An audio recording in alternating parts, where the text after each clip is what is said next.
আমি প্রায় কথা বলি, তুই শুধু একটা বার আমার কথা মনে করো যে দুইটা মহিলা, একটা মহিলার নাম হলো মা আর একটা মহিলার নাম হলো স্ত্রী, বিবি।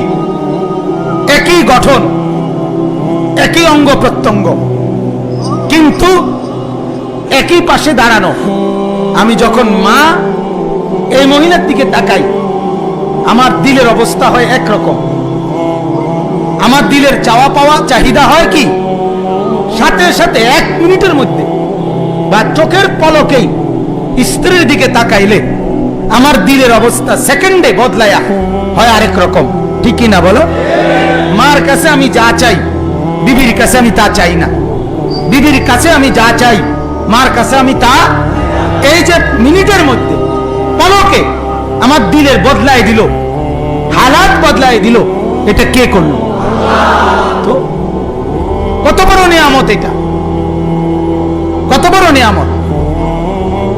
যদি জ্বরের রোগীর মতো হয় সব পিতা লাগে, কেমন লাগতো?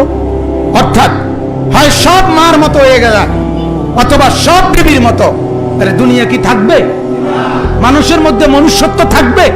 কুকুর আর জানোয়ারের সাথে মানুষের তফাৎ থাকবে? তাহলে তুমি ভাবো তো, এটা তো আল্লাহর নিয়ামত, আল্লাহর দান এটা ভাইয়া।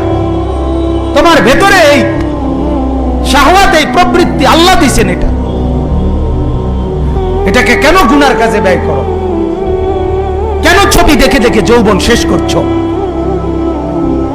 এটা তো আল্লাহর দেওয়া, এটা লিমিটেড আছে।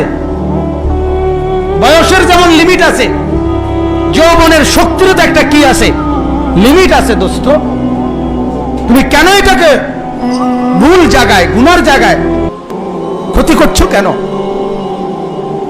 কেন ক্ষতি হচ্ছে? এই অশ্লীল ছবি দেখে, নারীর ছবি দেখে, গুনার দৃশ্য দেখলে শারীরিক ক্ষতি হয় কিনা? কথা বলেন না, ক্ষতি হয় কিনা? তো এই জন্য আমি খোলামেলা বললাম, বুঝানোর জন্য একটু স্পষ্ট বললাম। এটা ফিকির করো ভাই, যার ভিতরে বিবেক আছে। তুমি গুনার দৃশ্য দেখো না, নারীর ছবি দেখো না, ভিন নারীকে দেখো না। সারা রাত পৃথিবী এখন এমন, সারা পৃথিবীর শত উলঙ্গপনা, বেহায়াপনা এই নেটের ভিতরে দিয়ে দেওয়া হয়েছে, যার কারণে তুমি যদি সারা রাত না, 24 ঘন্টা না, তুমি যদি 24,000 ঘন্টাও উলঙ্গ ছবি দেখো, তারপরেও শেষ হবে না। এই পরিমাণ এটার ভিতরে এখন দিয়ে দেওয়া হয়েছে। হায়াত শেষ হয়ে যাবে তোমার, শাহওয়াত শেষ হইতো না। এই পরিমাণ গুনার সামান। এজন্য নজর হেফাজত করা দরকার কিনা? কথা বলেন। এজন্য সমস্ত বুজুর্গরা বলে, বর্তমান যুগের সবচেয়ে বড় মেহনত নজর হেফাজতের মেহনত।